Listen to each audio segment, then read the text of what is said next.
Okay, light fixture number 2 is getting replaced because it is fugly.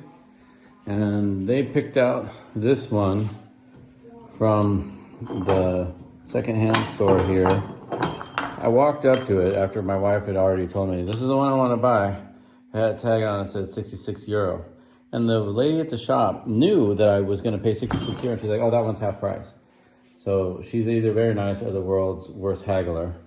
But I hate it, but that's what else is new. I think these little fixtures are cheesy. So I was trying to get Kim to like just go with the candelabra look. We're gonna see, I'll put it up and see if I can talk her into just going with the candelabra, but she likes this kind of medieval wrought iron style. So we'll see. Yeah, not surprisingly, this light fixture, same deal, no wire nuts. And let's see if I can pull this up. There's a knot in the cord that's keeping this light from falling. Oh wait, no there's not. It's just the electrical tape and the bent wire keeping it from falling. This light fixture is very similar in design to the one in the apartment. It's got this shaft, metal, that comes up, and then there's a chain that hangs it.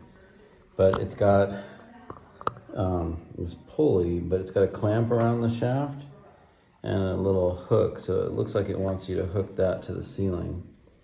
And then it even came with wire nuts, which is great. So what I did in the apartment is I stuck that rod, the shaft, through the beam so I could get it secured, mostly because I wanted to suck up most of that chain because I didn't want it to hang so low people whack their head on it. But this room is much taller, and I think the chain will be a nice feature. So I think what I'm gonna do here is install it the way it's supposed to be installed. I'm gonna, in that hole where the old light came out here, I've got some wire, some really strong wire, and I'm gonna put it through the hole that I feed these wires through, and I'm gonna hook it around this, and so it will be on there securely. So anyway, random MacGyver sidebar. I had this heavy cable and cable clips for squaring a door that was sagging like you would a gate door. Anyway, I'm gonna use this to hang that new light fixture. So this will be the loop at the bottom that the light will hook to. This will go up through the beam, and then up inside the outlet, I'm just gonna put this other nut here so it can't fall through the hole, and that'll hold the light securely because it's a little bit heavier than the other light, and I don't want to fall on somebody's head.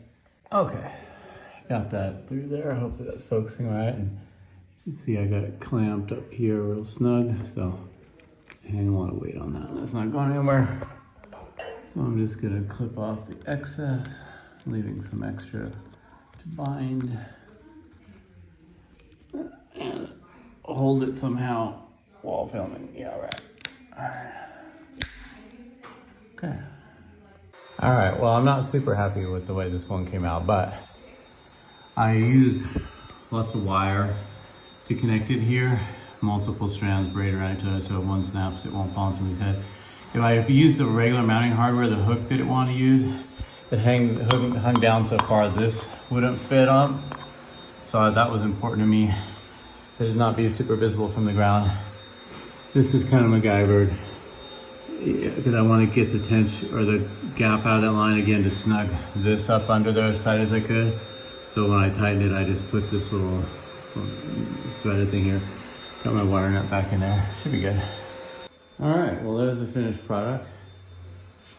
I think it could have been better, could have been worse.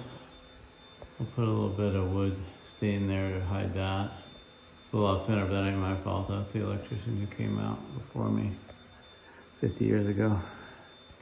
All right, well, let's power it up. Fire it up. Ooh, nice and bright.